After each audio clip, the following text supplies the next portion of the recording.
بسم اللہ الرحمن الرحیم۔ کوئی بھی چیز دل کو ایسے زندہ نہیں کرتی جیسے قرآن پاک کرتا ہے۔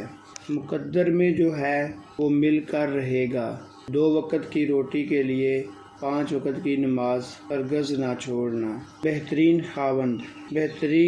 ہے وہ خاوند جس سے شادی کر کے بیوی اتنی ہی خوش رہے جتنی اس سے شادی کرنے سے پہلے خوش رہتی تھی۔ عورت کو دنیا کے کوئی کام نہیں تھکا سکتے، لیکن اگر رویوں میں کڑواہٹ آ جائے تو مضبوط سے مضبوط عورت بھی تھک کر ہار جاتی ہے۔ جو مرد کانوں کا کچا ہو وہ اپنا گھر جلد برباد کر دیتا ہے۔ حضرت عمر رضی اللہ تعالیٰ عنہ۔ رات کو عورت اکیلی جا رہی تھی۔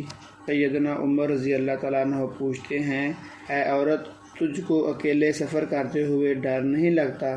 تو عورت کہتی ہے، یا تو عمر فاروق کا وصال ہو گیا ہے یا عمر آپ ہی ہو، ورنہ عمر کی خلافت میں کسی کی جرأت نہیں عورت کی طرف دیکھے بھی۔ بہترین شوہر کی کوالٹیز: معمولی باتوں پر جھگڑا نہ کرے، بیوی کی ضرورت کا خیال رکھے، احساس اور صلہ رحمی والا معاملہ کرے، اچھے کاموں میں بیوی کی حوصلہ افزائی کرے، بیوی کو نوکرانی کے بجائے دوست اور ہم سفر سمجھے، اگر کوئی ان بن ہو جائے تو صلح کرنے میں پہل کرے۔ عورت کی بربادی کا وقت تب شروع ہوتا ہے جب اسے مختلف مردوں سے اپنی تعریف سننے کی عادت پڑ جائے۔ بہترین مرد وہ ہے جو دیر سے ناراض ہو اور جلدی راضی ہو جائے۔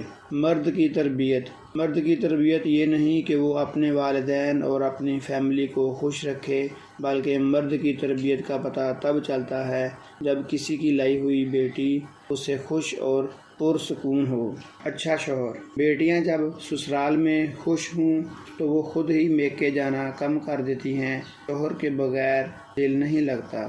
اگر شوہر اچھا ہو تو بیوی برے سسرال میں بھی گزارا کر لیتی ہے۔ نکاح میں مرضی: نکاح سے پہلے بچوں کی مرضی ضرور پوچھا کریں۔